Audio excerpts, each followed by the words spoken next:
What is a certificate of degree of Indian blood, and how do you research your indigenous history through the Dawes Rolls and other resources? I'm about to put y'all up on game. Follow with me real quick.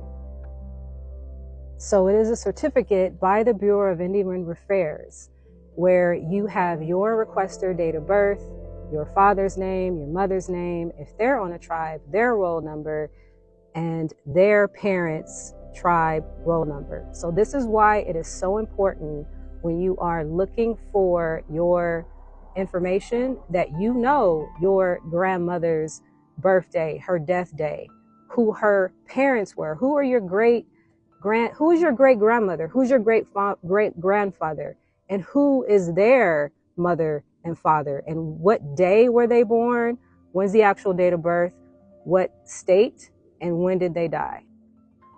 One key thing to note about this document is that it is a certificate, like all certificates are.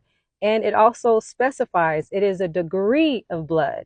And how do you constitute the degree of blood? Well, a natural person would think that it would be a DNA or a blood test. No, no, no, no, no. They don't recognize your DNA. They want this certificate, this piece of paper, filled out with those names and that information. So most people have to rely on the Dawes Rolls. Well, what is a Dawes Rolls? Well, you got to go to the official oakhistory.org website to search the Dawes Rolls between 1898 and 1914. The Dawes Rolls are a U.S. government official, quote unquote, official list of natives who were accepted into the 5 civilized tribes. You know, civilized because they were such uncivilized people. Please note, though, that there were approximately between 10 to 100 million natives when they invaded Turtle Island, and about 1,000 tribes. They narrowed that number down to the 5 civilized tribes.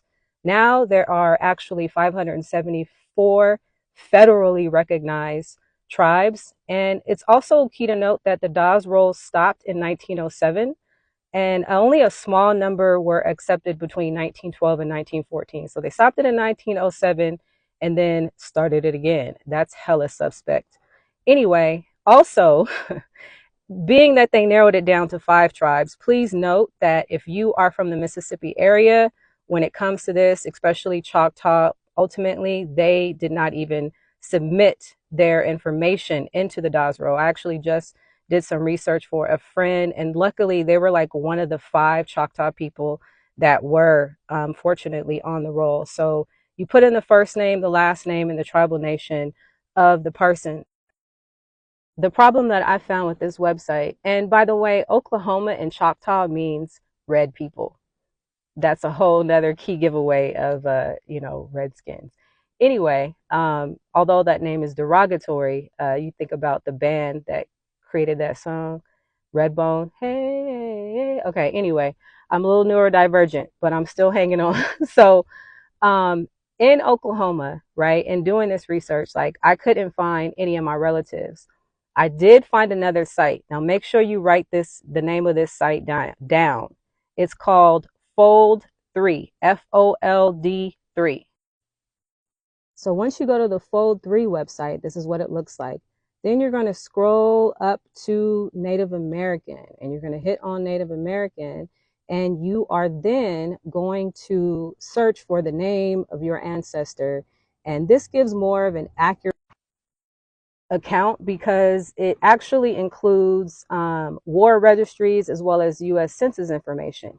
You know, the U.S. Census, which was created by another supremacist, Mr. Jefferson, who believed that blacks were inferior to both whites in both physical and mental capacities, or as I quote, the endowments of both body and mind. Now, we know one thing about endowments when it comes to people of color, and I don't think that's a true statement.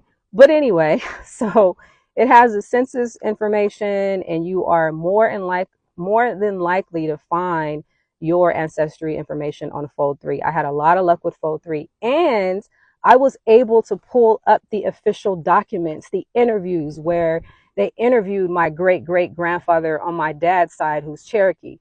If you're Cherokee, by the way, the original rolls for the Cherokee Nation were the Henderson rolls. I'm a Henderson. Shout out to the Henderson Rolls. I'm native on both sides. I can't no I can't even make this up.